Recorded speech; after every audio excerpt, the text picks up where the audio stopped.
Magpasalamat muna tayo sa Diyos sapagkat siya ang dahilan ng ating pagpunta rito sa pagdiriwang. Amen? Sino po ang gustong magbago? Taas ang kamay. Nais kong makitang gustong magbago. Taas po ang kamay ng gustong magbago. Ayan, ayan. Oh. Alam nyo, kapag hindi daw nagbabago, wala nang buhay. Sapagkat change is inevitable to one's life. As long as you change, you are still alive. If you are not changing anymore, then therefore you're die. O, ano kayo? Mukhang buhay o mukhang patay? Buhay. Parang hindi naman buhay na buhay. At kung buhay, magbabago. At magbabago sa ikabubuti. We change to become a better person. We change for a betterment of oneself. But some people change for a worse. Hindi naman lahat nagbabago sa ikabubuti. Ang iba nagbabago, nagiging masamang ugali. Saan kayo doon? Nagbabago sa ikabubuti, nagbabago sa ikasasama. Sigurado kayo? Dahil ang ating ebanghelyo ngayon ay tungkol sa pagbabagong anyo ni Jesus. The transfiguration of our Lord Jesus Christ. At tignan natin paano magbago sa ikabubuti at hindi sa ikasasama. Ang dami sa atin tumanda ng ugali, halimaw. Tumatanda ang ugali, parang bulldog. Father, bakit bulldog? Galit sa mundo. Di ba dapat habang ikaw ay umuunlad sa edad, umuunlad din ang iyong pag-iisip, nagbabago ka sa ikabubuti mo. Nagiging matured ka, hindi ka pa urong. Ang pagbabago dapat ay pataas at hindi pa urong. Tingnan yung katabi nyo, kung mukhang umuurong. Sabi nga natin, ang pagbabagong ito ay magaganap lamang sa pagbabagong anyo ni Jesus. Bakit ba nagbagong anyo si Jesus? Ito'y patikim. Ang kanyang mukha ay nagdingning. Ang kanyang kasuotan ay puting-puti. Nagbago ng anyo si Jesus. Pero ito'y isang patikim lamang na kanyang makakamit kapag kanyang binata ang lahat ng sakripisyo at kamatayang kanyang haharapin sa krus. Transfiguration of Jesus is a foretaste of His triumph that He will achieve once He suffered and died on the cross. Kaya sa pagpapakasakit, may pagbabago. Sa pagsasakripisyo, may pagbabago. At binubuti ka ng pagbabagong ito. Like Jesus Christ, marahil nanghihinaan ng kalooban, nawawasak ang loob, nararamdaman ni Jesus, malapit na siyang mamatay, malapit na siyang isuko sa kamatayan at batahin ang matinding hirap sa krus at mamatay sa krus. Kaya ang Panginoong Hesus nagpunta sa bundok at sa bundok habang siya'y nananalangin, nagbago ng anyo. Kaya sa bawat babatahing hirap, kasama ni Jesus ang Panginoon. At pagkasama ni Jesus ang Panginoon, kailanman ang pagbabagong ito'y kaningningang at kaluwalhatian ng Diyos. Lagyan natin ng punto ito. Number 1, don't pray that all our problems will be gone. Huwag niyong ipagdasal na mga problema ninyo ay mawawala sapagkat kahit kailan habang buhay mayroong problema. Lord, tanggalin mo nga itong mga pasakit na ito. Hindi tatanggalin yan ng Panginoon. Lord, sana mawala yung problema. Hindi mawawala ang problema. Sapagkat sa bawat problema, pagkakataon para lumago. Sa bawat suliranin na babatahin, pagkakataon para umunlad. Kaya hindi umuunlad kasi hindi hinaharap ang problema. Kaya hindi umuunlad kasi kailanman takot sa problema. Don't pray because the Lord will not grant your prayers to erase all your problems because problems are opportunities for you to change for a better. Ang dapat na dasal, Lord, strengthen me. Palakasin mo ako para sa pagharap sa aking problema, malagpasan ko iyon ng maayos. Gusto nating magbago, pero ayaw mo namang harapin ang problema. Gusto natin walang problema, hindi tayo magbabago. Sabi nga sa baklat na nabasa ko, happiness only comes from every triumph that we pass through in every struggle in life. Kaya nga may kasiyahan kasi napagtagumpayan. Hindi ba sa graduation, kapag masikap ka at inaayos mo ang iyong pag-aaral, matatamasa mo ang tagumpay at ang sarap-sarap kahit wala kang honor, kahit wala kang reward, pag nakagraduate ka at pinagpaguran mo ang iyong pag-aaral, ang sarap-sarap ng tagumpay. Hindi ka gagraduate kung tamad ka. Hindi ka gagraduate kung puro Mobile Legend ka na Mobile Legend. Nakagraduate ka nga, pero hindi masarap ang tagumpay kasi ang gumagawa ng assignment mo, mama mo. At yung mga magulang na ito, huwag niyong konsintin ang mga anak ninyo. Hayaan niyo maghugas ng pinggan. Hayaan niyo maglinis. Dapat may responsibilidad ang mga bata. Hindi yung, sige, hayaan mo, maglaro-laro ka lang, punta ka ng Mobile Legends, sige, ganyan ka lang. Hindi lalago yan. Kaya huwag kayong magtaka kapag ang anak ninyo lumaki, nasa inyo pa. Oh, tubig.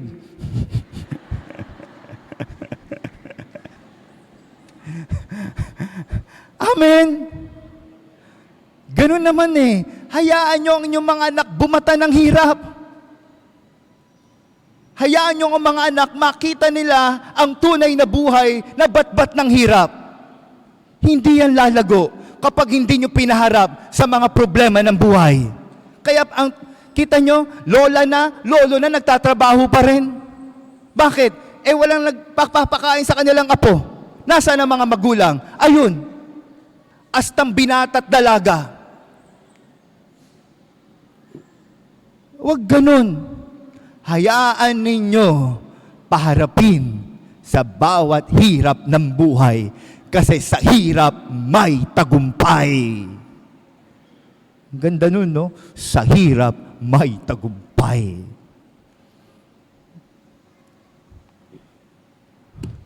Amen?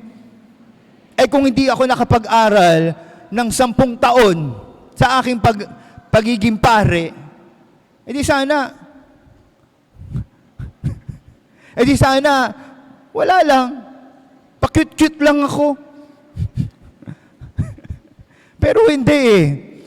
Sa bawat hirap, may tagumpay.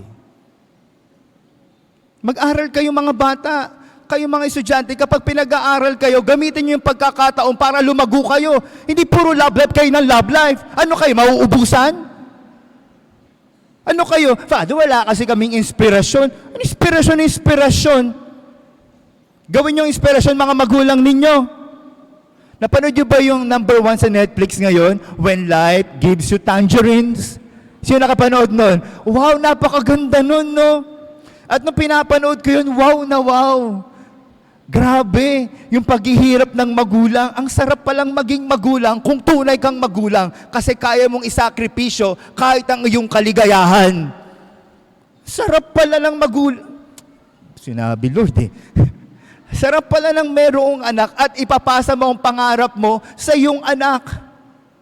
Kahit ibenta mo ang bahay mo para makapag-aral ang iyong anak, iyak ako ng iyak.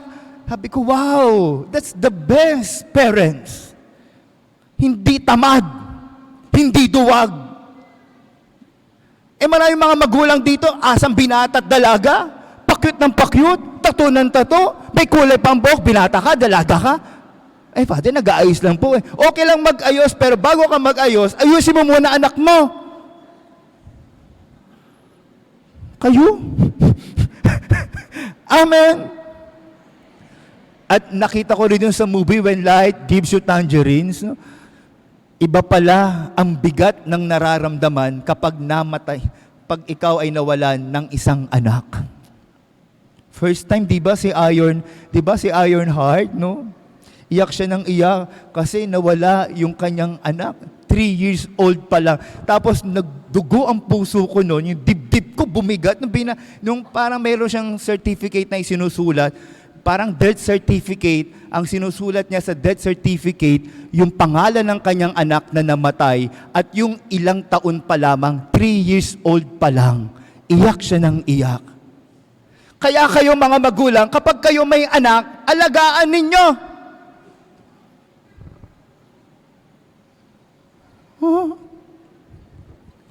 Amen. Grabe pala, no? Kaya kayo mga magulang na sa bawat araw na nagsusumikap kayo para magtrabaho sa inyong mga anak, saludo ako sa inyo. Hindi nyo pinababayaan ng inyong responsibilidad. Kahit ang inyong anak, hindi man lang kayo pasalamatan, pahenye. Tapos sa bandang huli, sa dami-dami ng ginagawa ninyo, kayo pa ang may problema. Kayo pa ang may kasalanan. Kulang pa. Itong mga magulang, itong mga anak na to, doon tayo sa mga anak ngayon.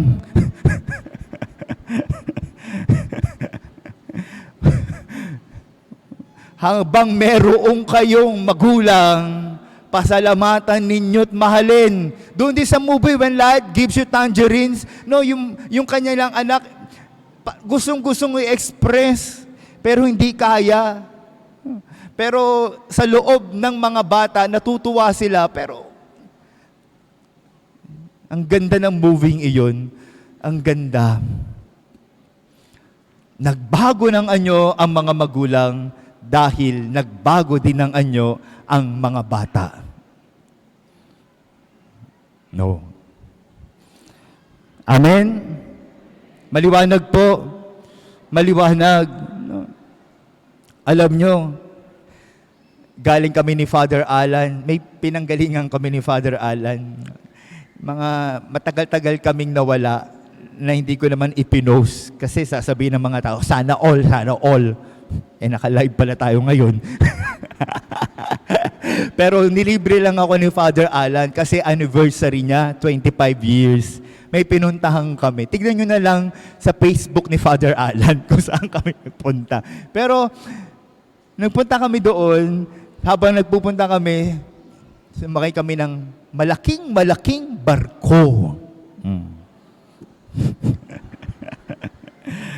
Doon sa malaking barko, first time namin ni Father Alan ang daming mga matatanda. Iba naka-wheelchair.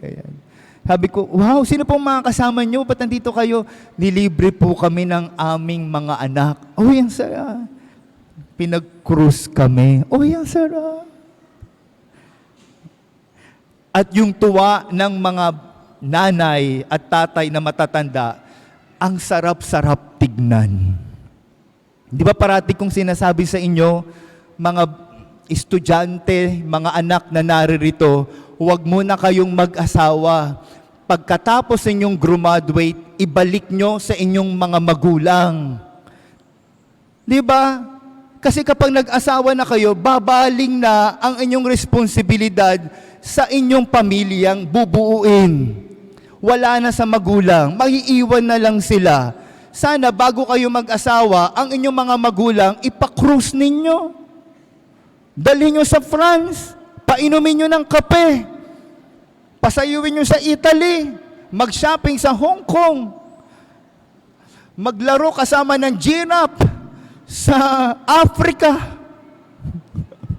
lumangoy sa Dubai. Buhangin pala yun, Dubai, Disyerto. Pero iba yung pakiramdam kapag ibinabalik sa magulang. Yun naman ang parati kong sinasabi sa inyo. Ibalik nyo naman. Hindi yung atat na atat kayong mag-asawa. Sa mga may asawa, nadyan na kayo eh. Pero huwag niyong pabayaan ang inyong mga magulang na nagsakripisyo rin sa inyo. Amen? Kasi mararamdaman nyo yan eh. Magbabagong anyo kayo kapag kayo magulang na rin. At makikita yan ng inyong anak kung anong ginagawa ninyo sa inyong mga magulang, gagawin din yan sa inyo. Huwag niyong alagaan yung mga magulang na matatanda, hindi rin kayo aalagaan ng mga anak ninyo. Amen? Maliwanag po. Maliwanag. Pilgrimage kayo. Punta tayo sa Lasalet, France. Sa bundok ng Lasalet. Anyway. Whew.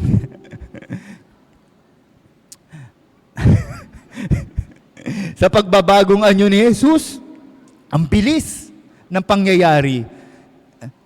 Parang isang kisap mata lang. Sa sobrang bilis, si Pedro nga at ang kanyang mga alagad, parang hindi pa nahihimas-masan sa kaning ang kanilang nakita. Para silang, nagulat. At ang bilis ng pangyayari. Kaya sabi ni Pedro, wag muna. Dahil sa sobrang bilis ng pagbabagong anyo ni Jesus, sa sobrang bilis, malaki ang naganap sa buhay ni Jesus. Alam niyo, ang pagbabago, minamadali. Ang pagbabago, mabilis dapat. Hindi minamaya. Hindi, next time na lang ako magbabago. Next time na lang akong magdadiet. Next time na lang akong aayusin ko ang aking buhay. Hindi. Hanggat napagtanto mo, magbago na. Kisap mata, mabilis. Naalala ko tuloy yung favorite kong kanta kapag nagko-concert, di ba? O kay bilis namang maglaho ng pag-ibig mo, sinta, daig mo pa ang isang kanina'y nariyan lang, ba't bigla namang nawala, daig mo pa ang isang. Di ba? Alam nila?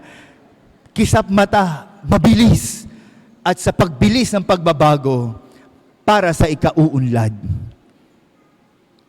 Huwag nating ini-next time, mamaya na lang, kapag naramdaman mong kinakailangan mo ng magbago, mabilis ang pagtugon. Amen? Panghuli, isang tinig mula sa langit ang nagsabing, ito ang pinakamamahal kong anak na labis kong kinalulugdan. Pakinggan niyo siya. Tinig ng amang nasa langit. Pakinggan si Jesus, ang anak na kinalulugdan. Gusto nating magbago? Magbago sa ikabubuti? Pakinggan si Jesus. Ang iba kasi ang pinakikinggan, social media. Ang iba pinakikinggan, chismis. Ang iba pinakikinggan, mga bulong-bulungan. Ang iba pinakikinggan, mall. Ang pakikinggan para magbago ng kabutihan ay ang tinig ni Jesus. Amen. At sana sa panalangin, sa ating pagdarasal, napapakinggan natin si Jesus. Sa ating mga nakikita, naririnig natin si Jesus. Sa ating mga gagawin, pinakikinggan natin si Jesus.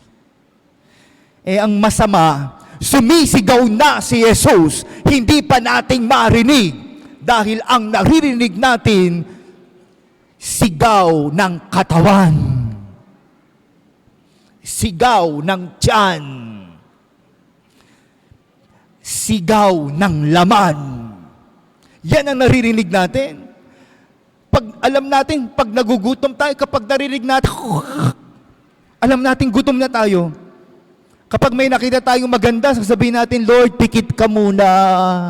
Ikaw na muna ang pumikit, Lord. Sana pakinggan ang tinig ng Diyos sa ating pagbabago. At mapapakinggan lamang yan sa lalim ng pananalangin. Pagdarasal. Magdasal. Kapag may problema, magdasal munang ika'y palakasin. Kapag nariyan ang mga suliranin, magdasal. Kapag natatakot, magdasal. Kapag nadyaan na ang mga temptasyon, magdasal. Kapag tinutukso ka na, magdasal. Pakinggan si Jesus. At maidudulot ng pagbabago sa ating buhay. Mga mag-asawa, pakinggan si Jesus. Mga anak, pakinggan si Jesus. Sa buong community, pakinggan si Jesus. Pahayag na po natin ang ating pananampalataya. Sumasampalataya ako sa Diyos amang makapangyarihan sa lahat na may gawa ng langit